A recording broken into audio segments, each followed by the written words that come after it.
Alright guys, I'm going to do something completely different today. I'm going to do a thing on DDWRT, which is a custom firmware that you can flash to certain routers. It allows you to turn them into repeaters and wireless bridges, etc., etc. So you can pretty much find all kinds of these at your local thrift stores or electronic places. So I'm starting with this one here. This is a Cisco Linksys E1200. And basically, let me back out of this. You would go to DDWRT supported devices on the internet, and then you would look up this stuff here and figure out which ones. So this one, even though it says Cisco, it's not actually under Cisco, it's under Linksys. We click Linksys, and when we scroll down here, I used to sell the old Linksys routers. I would modify them and have them ready to go, and I'd sell them. But I don't do that anymore. Just too many problems. But there was also another firmware called Tomato that you could put on here. I like DDWRT a little bit better for most things, but Tomato had some stuff that was a lot better. So you would get into the WRT, the old blue and black Linksys routers with the antennas, and they're actually pretty good. So, but let's get back up to this one here, and I'll just show you. You need to check and see which version you have. The E1200L is also, oh, that's 2100. So there's a version 1 and 2, and it'll tell you the FCC ID right here. Q87-1200. We look right here. Q87E1200. And if it was the other one, it would say V2. And that tells us that it's a Broadcom, whatever the hell, at 332 megabytes of internal memory or something like that. I don't know exactly what that is. So then we would just go over here. It would tell us a few other things, if it could even be used. So these are the things that it tells you. It's the ID, the frequency, and the platform. So it runs at 300 megahertz. It has 32 megabytes of RAM, 4 megabytes of flash. So some of these don't have enough memory to do anything with. It tells you the stuff that it has, how many ports, the power, special features, minimum usable version, notes for running. So we got the E1200 minimum version, K26, build 18946, and it looks like both of them are exactly the same. So you go in here and click your install guide, and it will show you your router, what it looks like, gives you all the information on it here, and there's a little wiki kind of thing. Hardware information, flashing instructions, initial flash, upgrading, no LAN ports after reset, build information, etc., etc. You can brick these when you do this. I have done it before. I've had ones that I just couldn't fix. Also, you can take a router that somebody else can't get to work and just flash this on it and be done. That's another thing that's also really nice. So after using the initial flash trailered build, the file with the router name on it, only use the NV64K build to upgrade with, or you will brick your unit. Okay. Only use the NV64K builds. Okay. Don't confuse this unit with some other Linksys E-series units that use the NV60K builds. So, like I said, if you do it wrong, you will brick it. So it's good to practice this probably on some cheap ones that you got from Goodwill or something. Read the firmware, frequently asked questions. Connect a LAN cable to your PC doing the flash, and disconnect other cables and wireless clients. Do a hard reset on the router. Log into the Linksys web interface firmware upgrade page.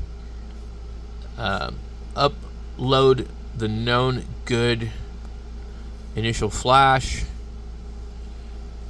Wait 5 minutes to assure flash integrity, then power cycle and unplug for 10 seconds. Plug it back in and wait 2 minutes until it finishes booting. Do a hard reset, then wait for it to boot. Open the web interface and set up user password, then configure as needed. Then, after that, then upgrade DDWRT. To upgrade, use a K26 NV64K mini build. Research build for threads first to avoid bad builds. Only use the 64K builds that fit a 4 megabyte flash footprint. So yeah, what happens is you end up writing to this thing, it's too big, and you can't reverse it at that point. There's no going back. There probably is some special way, but not the way that through the LAN port. So at any rate, reverting to stock firmware. Download the stock firmware image from the manufacturer's website. Reset the router back to defaults using a 30-30-30 hard reset. Then flash the stock image. Some of this stuff is just so stupidly confusing and redundant. It's not like it's hard to do. It's just like silly. So, it's possible I may have already flashed this one. I don't even know. I just have it laying around. But I wanted to share that with you guys on these things. You can change a lot of stuff. Let's look and see if they're still doing the Tomato firmware. Tomato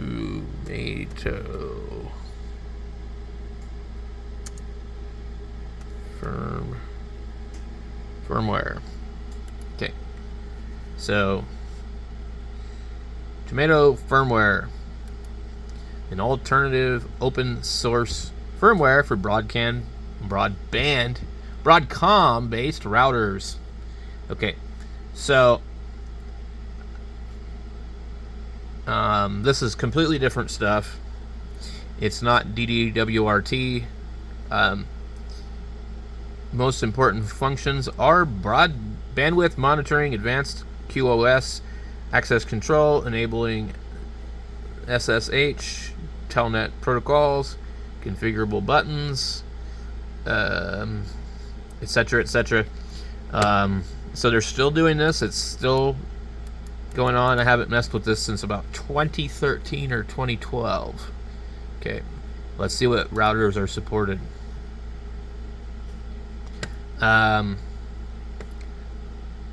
Asus. There might not be a lot of routers that are on here, but I used to go to the thrift stores and look for very specific ones. Linksys E1200 version 1 is right here. There's no comments on it. We click on it. What does it do? It says, just says it's supported. So this one here, we don't have to do anything special with it. Okay. Oh wait, let me see what it said. Okay. K26 RTN. You know, it'd be nice if there was like, I could just click on it, you know? But anyway, it won't let me do that. Alright. Let's back out of there. Alright, download. So, current directory. We go.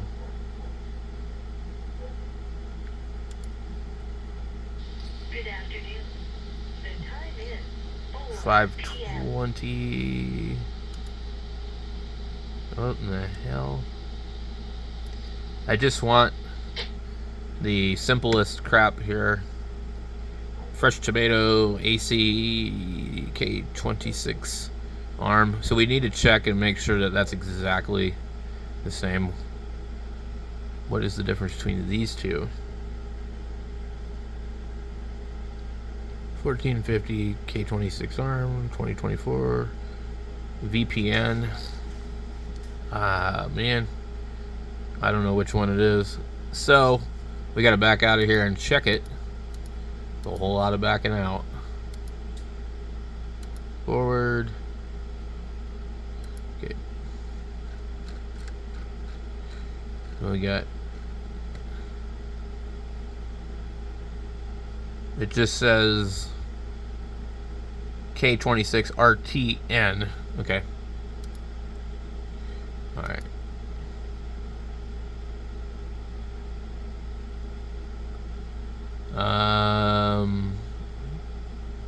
Let me back out of this.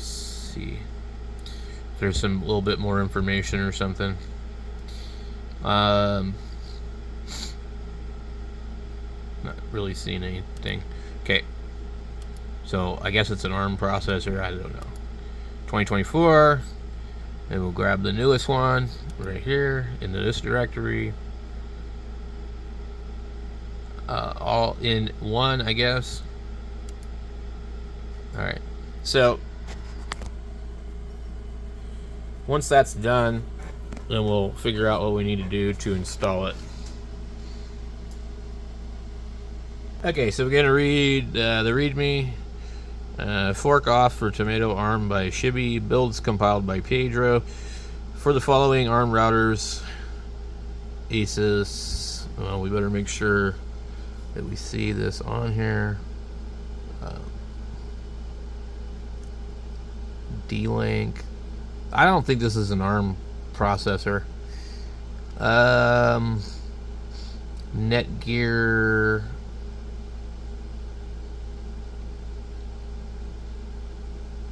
Yeah, so this is probably not supported. Let's go up. Oh. Delete. So this is very confusing. There's a lot of different ones. The light version, 64K. There's extras.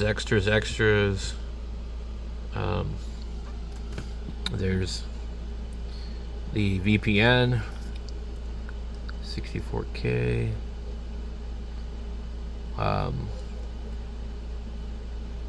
Custom. These all say K26 ARM, but these are all like specific like router ones.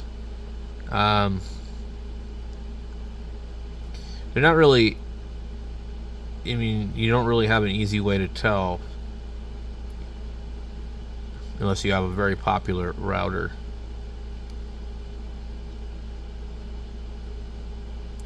Still. So it must be, it is an ARM processor, it's just maybe not specifically that one. So I think we were right in the first one that we got because it's the light version. It's the all-in-one, whatever the hell. So while that's doing that, let's back out of here and see if we can get some better information. Okay, so we would click on the features. These are the different things that it shows. Bandwidth monitoring, IP traffic monitoring, IP MAC bandwidth limiter, DDDNS clients, advanced QoS, access control, port forwarding, multi-WAN, media bridge mode, wireless client mode, wireless band steering, wireless roaming assistant, SSH, telnet protocols, configurable buttons, OpenVPN, PPTP, service client, TINC, VPN daemon, NTP client, SNMP protocol, web monitoring, policy routing, QR code support for easy Wi-Fi sharing, CIFS client, JFFS2 storage, support for mass storage memory, multiple file systems, USB 3G, 4G modems, tethered devices, IPv6, Wake on LAN, Samba server, FTP server, Medina server, print server, Tor client, web server, Tor client, something, stubby proxy, NFS server, I mean, the list just goes on and on and on and on and on and on and on. So we don't have any screenshots. The supported routers. We're gonna go look at the one that we were looking at earlier. We got the where's it at? Okay, so our Linksys 1200. It is, what's the SDK 5110? SDK 5110. That's the build. Okay. We got some other things here. Forums. Interesting. Okay. So once you click on this supported routers, it opens up a lot of other stuff on the sidebar here. Releases, documentation, how-tos. Okay. Basic concepts and procedures. Okay. There's a bunch of stuff that explains firmware, how to flash it, what is non-volatile memory, what is an image, what is a build. It gives you a lot of information. So it might be something worth checking out. I'm going to go ahead and do the rest of this off camera, and I will update you guys on it later. I just wanted to share with you guys what I'm up to and what I'm doing, and it's just kind of a little bit of a lengthy adventure. So it's not like some simple just plug in a USB and boom, you're done. So we'll catch you guys later.